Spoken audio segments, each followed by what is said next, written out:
बिस्मिल्लाहिर्रहमानिर्रहीम। नाजरीन, एक और सियासी प्रोग्राम के साथ मैं हूं शमशाद मांगट। स्टूडियो में मेरे साथ मौजूद हैं जनाब ज़ैलदार शादाब कियानी साहब। नाजरीन, आज हम बात करेंगे कौमी असम्बली के हल्का NA51। यहाँ से पहले ये आबाई हल्का है शाहिद खाकान अब्बासी साहब का, लेकिन पिछले साल भी 2018 में वो ये सीट हार गए थे। फिर उनको लाहौर से MNA बनवाया गया था और इस दफ़ा उनके ऊपर बगावत का भूत सवार है। अब मुस्लिम लीग नून जो है वो तकरीबन छोड़ चुके हैं, लेकिन यहाँ पे 29 उम्मीदवार जो हैं वो एक दूसरे के मद्दे मुकाबल हैं। ज़ैलदार शादाब कियानी साहब से हम जानेंगे कि ज़्यादा टफ मुकाबला जो है वो किन उम्मीदवारों के दरमियान है। ज़ैलदार साहब, क्या समझते हैं कि यहाँ पे, क्योंकि शाहिद खाकान अब्बासी साहब तो छोड़ गए हैं, फिलहाल बगावत पे उतरे हुए हैं, लेकिन जो बाकी लोग इलेक्शन लड़ रहे हैं, सदाकत अब्बासी साहब मेरा ख्याल वो भी इलेक्शन में नहीं है जिन्होंने हराया था उनको। नए लोग जो हैं जो इस दफ़ा उतरे हैं, उनमें कौन किसका पलड़ा भारी है? जी मागर साहब, बहुत शुक्रिया। इसमें सर ये है कि पहले तो हम आपको बताएं कि इस हल्के की टोटल आबादी जो है ना वो सर 14.5 लाख के करीब है और 6 लाख इसका रजिस्टर्ड वोट है। और हल्के के लिहाज से अगर पंजाब को हम देखा जाए तो पंजाब का सबसे बड़ा और मुश्किल हल्का ये है, क्योंकि इसकी 4 तहसील कौंसल्स हैं सर, और ये डिस्ट्रिक्ट अप्रूव हुआ था, लेकिन परवेज़ इलाही साहब ने किया था, लेकिन डिस्ट्रिक्ट बन ना सका। तो इसमें सर तहसील मरी सबसे बड़ी है, फिर उसके साथ तहसील कोटा, फिर कोटली सतियाँ और कलर सईदा। ये 4 तहसीलों को मिला के एक जो है ना हल्का जो है ना NA51 बनाया गया है इस दफ़ा। तो ये सबसे मुश्किल हल्का भी है पंजाब का, क्योंकि इसमें सर 95% पंजाब के इस हल्के में जो है ना वो पहाड़ी इलाका है। मतलब जहाँ पे कैंडिडेट चला गया तो वहाँ गांव के वोट पड़ जाने हैं। यहाँ पे ये नहीं है कि जी आपका कौन फेवरेट है और कौन नहीं, कैंडिडेट का पहुँचना ज़रूरी है, ये देखते हैं। अच्छा, दूसरा सर ये है कि जो मुकाबला है वो जो मुस्लिम लीग के 2 धड़े बन गए हैं। एक धड़ा है राजा इशफाक सरवर जो फौत हुए हैं, उनका बेटे को टिकट मिला है, उसामा सरवर। और दूसरा हल्का है जो तहसील कलर सईदा और कोटा से हैं, MPA भी रहे हैं नॉन लीग के, शौकत महमूद भट्टी। असल में टिकट के उम्मीदवार वो हैं, वो कह रहे थे जी कि मैं 5-6 दफ़ा यहाँ से MPA बनाऊँ तो मेरा हक है। तो उसामा जो है वो फर्स्ट टाइम आ रहा है तो ये MPA पे आए। अच्छा, पीपल्स पार्टी जो है ना वो मेरीन अनवर राजा को उन्होंने टिकट दिया है, और मेरीन अनवर राजा को साबिक MNA वहाँ से मुर्तज़ा जावेद सती जो PTI में चले गए थे, वो सपोर्ट भी कर रहे हैं। अच्छा, वो खुद नहीं लड़ रहे मुर्तज़ा जावेद? नहीं सर, मुर्तज़ा जावेद सती, मुर्तज़ा जावेद अब्बासी डिप्टी स्पीकर नहीं, ये दूसरे मुर्तज़ा जावेद सती। वो MNA रहे यहाँ से, पीपल्स पार्टी की टिकट। जी, पीपल्स पार्टी के टिकट पे MNA भी रहे हैं। अच्छा, मरी के अंदर ना सर दूसरा कैंडिडेट नहीं है। जो तहसील मरी है ना, सबसे ज़्यादा वोट इसका है, वहाँ पे जमात इस्लामी ने सुफियान अब्बासी साहब को टिकट दिया है और वो इनको टफ टाइम दे रहे हैं। अच्छा सर, जो PTI ने टिकट दिया है, क्योंकि PTI ने पहले अब्बासी बरादरान में से सदाकत अब्बासी को पिछली दफ़ा टिकट दिया था, क्योंकि इस हल्के में सबसे ज़्यादा वोट बैंक भी अब्बासी बरादरी का है, दूसरे नंबर पे सती बरादरी और फिर भट्टी और बाकी राजपूत हैं। तो इस दफ़ा PTI ने जो टिकट दिया है वो मेजर लिरासब सती साहब है, और वो तहसील कोटा से हैं।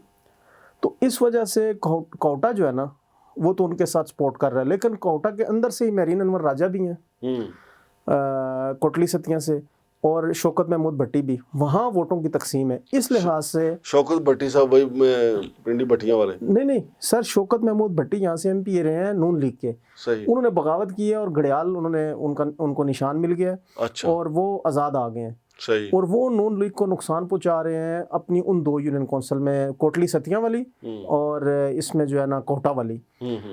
और पीपल्स पार्टी जो है वो मेरीन अनवर राजा जो है वो भी अपना हिस्सा ले रही हैं, क्योंकि ब्रेक थ्रू दे सकती हैं मेरीन अनवर राजा साहब?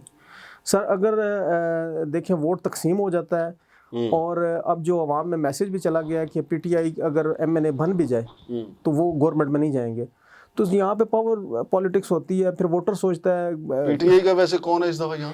PTI का मेजर लिरासब सती साहब सर। अच्छा, वो फर्स्ट टाइम वो आ रहे हैं, लेकिन ये मुर्तज़ा जावेद सती साहब के कुछ रिश्तेदार?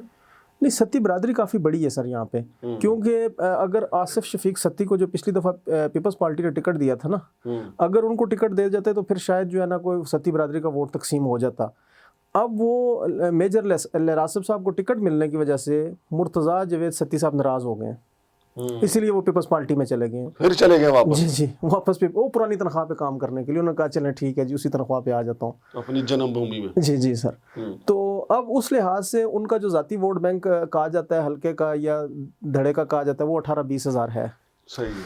तो मेरीन अनवर राजा जो है ये राजा अनवर की साहबजादी हैं और इनका भी वोट बैंक है।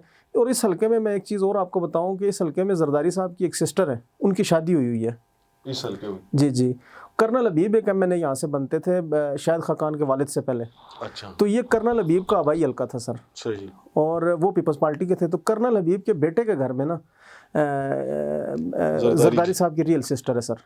सही। तो उस लिहाज से भी जरदारी साहब का इस हल्के पे निगाह तो रहती है और वो उनकी भी कोशिश होती है कि ये सीट हमारी है तो हमें वापस आए। लेकिन वो 7 दफ़ा एमएनए बने यहाँ से।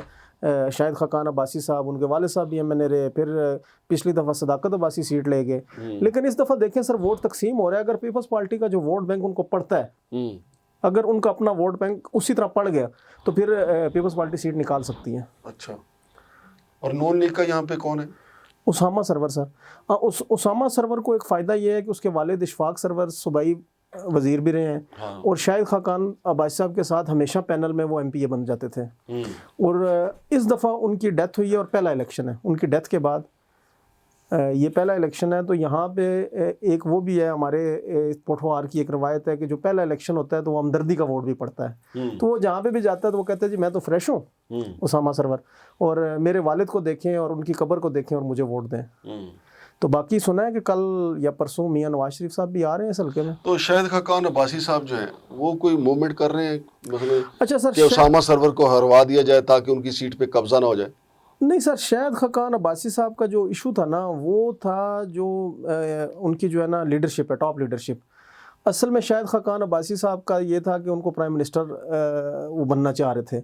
तो वो तो उस टाइम फिर जरदारी साहब ने कहा नहीं जी हम शहबाज शरीफ के साथ हैं और राना सनाउल्लाह हमारे इंटीरियर मिनिस्टर होंगे, वक्त से पहले ही उन्होंने कह दिया।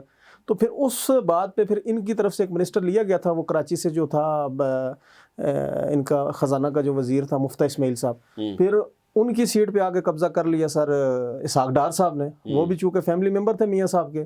तो उस तरह फिर जो है ना ये कॉर्नर होते गए शाहिद खाकान अब्बासी साहब। फिर शाहिद खाकान अब्बासी साहब जो हम ख्याल ग्रुप था ना जिसमें मुस्तफ़ा नवाज़ खोकर साहब और फवाद चौधरी और ये सारे सर कोसार मार्केट में बैठ के फिर ये अपने इन्होंने सोचा था कि हम पार्टी बनाएंगे, लेकिन शायद इस इलेक्शन के बाद कोई नई पार्टी आए तो इस दफ़ा। और मुर्तज़ा जवेद जो सदाकत अब्बासी हैं वो कोई मूवमेंट कर रहे हैं?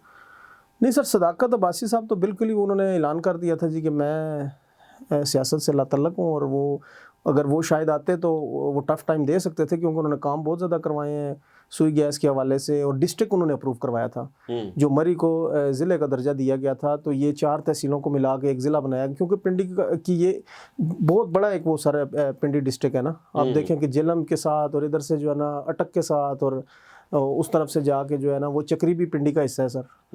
तो और वैसे भी ये पंजाब का सबसे बड़ा हल्का है ना NA51। जी जी सर, पंजाब का आबादी के लिहाज से भी वोटर्स के लिए यहाँ पे तो सर 1.5 लाख जो वोट उठाएगा वो इलेक्शन विन करेगा। तो इस पहाड़ी इलाके में सर सर्दी के मौसम में 1.5 लाख वोट डलवाना ही बड़ी बात है। नहीं, लेकिन कहा जा रहा है कि इस दफ़ा जो है ना वोटिंग की शरह जो है वो बहुत ज़्यादा होगी।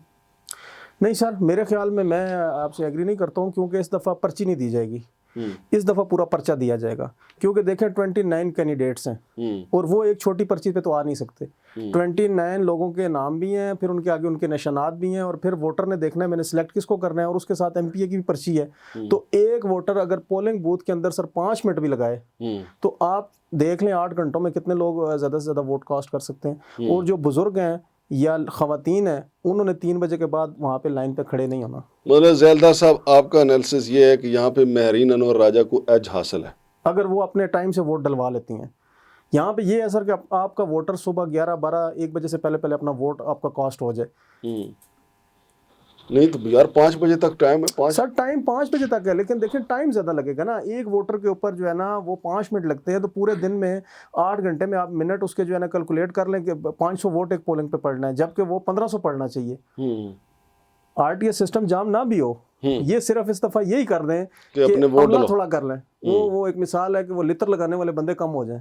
तो उन्होंने बादशाह सलामत को कहना है सर बंदे थोड़े से लितर लाने, साड़ा नंबर ही नहीं आया। सही है। तो वो बाहर सर खड़े रहेंगे, वोटर क्या कर सकता है। और बुजुर्ग जो हैं वो थक जाएंगे। हाँ, वो तो कहेंगे कि हमें गाड़ी ले चलो, रहने जी दो जी वोट। सर। तो इस दफ़ा इनका सर एक ये, और दूसरा ये भी हमने देख रहे हैं कि वो कह रहे हैं कि 11-12 बजे के बाद 2-3 घंटे के लिए पोलिंग बंद भी हो जाया करेंगे। ये भी इतलात आ रही हैं कि वो कुछ लोग अपने वोटर्स को कह रहे हैं कि नहीं, आपने सुबह सुबह जो है ना वोट कास्ट करना है, क्योंकि बाद में कुछ भी हो सकता है। तो अगर सर वो 4-6 घंटे 2 घंटे पोलिंग बंद हो जाता है, तो जो वोटर आया हुआ है घर से, उसने तो वापस चले जाना है। फिर पोलिंग ओपन भी हो जाए तो आधे लोग रह जाएंगे। तो ये मतलब इलेक्शन हो भी रहे हैं और इलेक्शन नहीं भी हो बस सर ये अब कुछ समझ नहीं आ रही क्या होगा।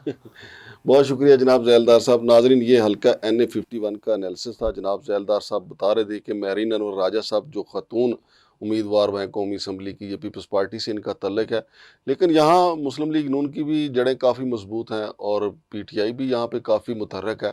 देखते हैं कि 8 फरवरी को क्या होता है, RTS का क्या नतीजा देता है, या वोटरों को थका थका के मारा जाता है, उनको घर भेज दिया जाता है। बहरहाल ये तो अब 8 फरवरी की शाम ही बताएगी कि यहाँ पे क्या हुआ है। शमशाद मांगट और ज़ैलदार शादाब कियानी को इजाज़त दीजिए। अल्लाह हाफ़िज़।